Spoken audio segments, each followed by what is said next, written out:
Naam, rafiki yangu, katika makala ya stories za Dedi, leo hii tumeamua kwamba tuwaletee nasaha.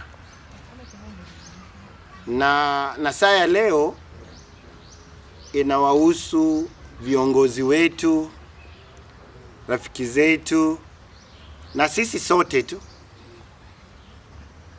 Ningelipenda ikumbuke kwamba wakati tunapoishi katika dunia ya Mwenyezi Mungu, kuna mambo ambayo tunayafanya, na mambo haya kila mtu anapoyafanya lazima uweze kuwajibika.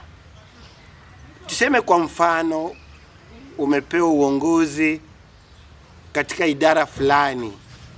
Inaweza kuwa ni katika idara ya elimu, ama uwasimamie wafanyakazi wenzako, ama wewe ni kiongozi kule nyumbani, ama hata katika vikundi tu.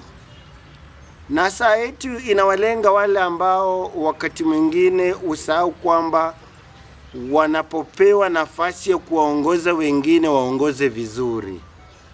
Unapata wakati mtu anapoanza kuongoza, anaanza vizuri, lakini baadaye anaanza kuingiwa na kiburi, anaanza kuingiwa na maringo, na kuanza kuwatumia watu wake ama wenzake vibaya.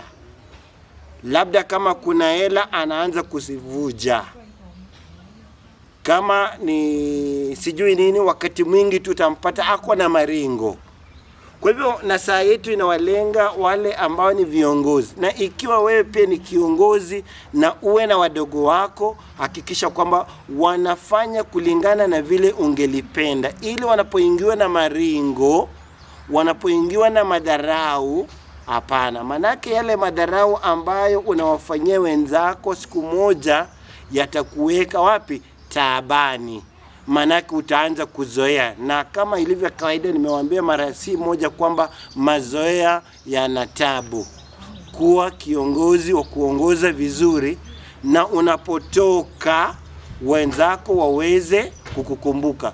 Na wewe ambaye unashirikiana sana karibu na kiongozi, kumuonesha kwamba una kiburi, labda unataka kumfanyia jambo fulani, kumbuka atakapotoka yule kiongozi,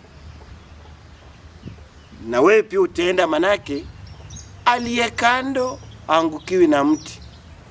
Na wakati wewe utaangukiwa, basi kumbuka mti mkuu ukikua, wana wa nyuni fanya nini? Basi hiyo ndio nasaha ya leo. Tutaendelea kuwapa nasaha katika vipindi vyetu, katika makala yetu mengine yajayo. Na mimi ni Mwalimu Ambrose wa Moving Pictures Kenya.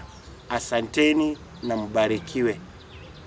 You can subscribe, you can share and like. Asante.